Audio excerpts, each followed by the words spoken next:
Today we're going to go over some jobs or skills that will be in high demand after the collapse, but just know that there won't be an exchange of money for your services after SHTF.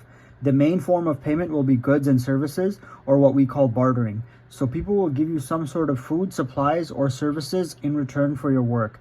If you have one or more of the skills I'm about to mention, you'll be one of the few people who are actually doing well and thriving after the collapse.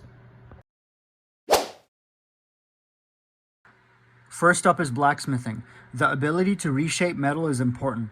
It's basically how we left the Stone Age. It's not an easy skill to learn and does require a good amount of equipment, but once you're good at it, you can make things like knives, swords, tools, nails, spoons, and many other things that people will need after the collapse. Things like tools and nails will be needed by everyone after the collapse, so you will be in high demand if you can do it properly. Beekeeping is an important skill to be able to have honey for you and your family. Honey will be eaten on its own as a treat and to sweeten other foods. If you can regularly produce your own honey, you'll have an unlimited supply of a very valuable bartering item.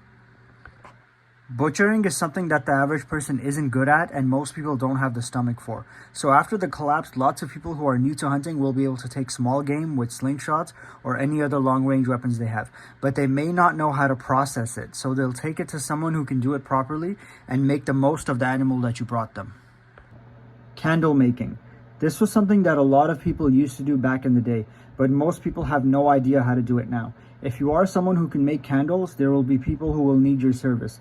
Candles will be used to light up homes and keep warm, so candle making is definitely a good skill to learn. Soap making. People will want soap to keep clean, and anyone who can make soap will have a decent item that they can barter. More and more people are starting to learn about canning because of how the world is right now, but there are still plenty of people who have no idea how to do it. If you know how to can food, your service will be needed by many people. People will want to can their extra food so they can have it for the future, as they may not know the next time they'll have access to food. Crochet, knitting, and sewing were very common a few years ago, but barely anyone does it now. You'll need these skills to repair clothing, but also to make clothing items like hats, socks, gloves, and even things like blankets. It may look easy, but raising chickens and rabbits and other animals takes a lot of work. You need to understand the breed or kind of animal and their preferred diet, preferred shelter, what to look for if they're sick, and there are other issues that could come up. So it's a skill that will be in demand. Foraging. So people will need someone who understands plants and wild edibles and knows what's poisonous or what isn't, and can go out in the woods and get food for people. They will then be able to get those wild edibles and trade them for supplies. Doctors will be needed, and that's kind of obvious. Well, let's talk about herbalists or someone who knows natural medicine. Our stockpile of modern medicine will eventually run out on a long enough timeline. So we need people who understand plants and natural medicine. So maybe the foraging job I just mentioned could be something that the herbalist does along with that. Or they may have a business partner or family member who does it for them. People will be going to the herbalist when they are sick. A good herbalist will be able to figure out what's wrong with you and make or give you something that will cure you, because a lot of the cures and medicine we need are naturally available in the earth. The herbalist will be in high demand. Veterinarian.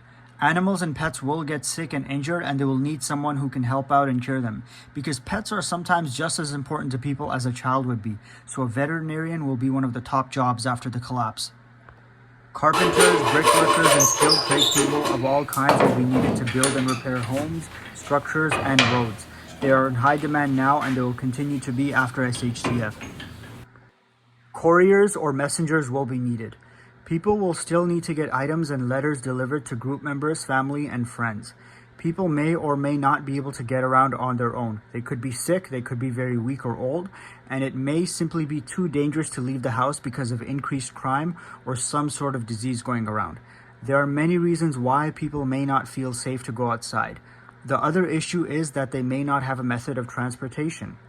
The courier may have a horse or a bike, or even electric bikes or electric scooters that they can charge with a solar generator.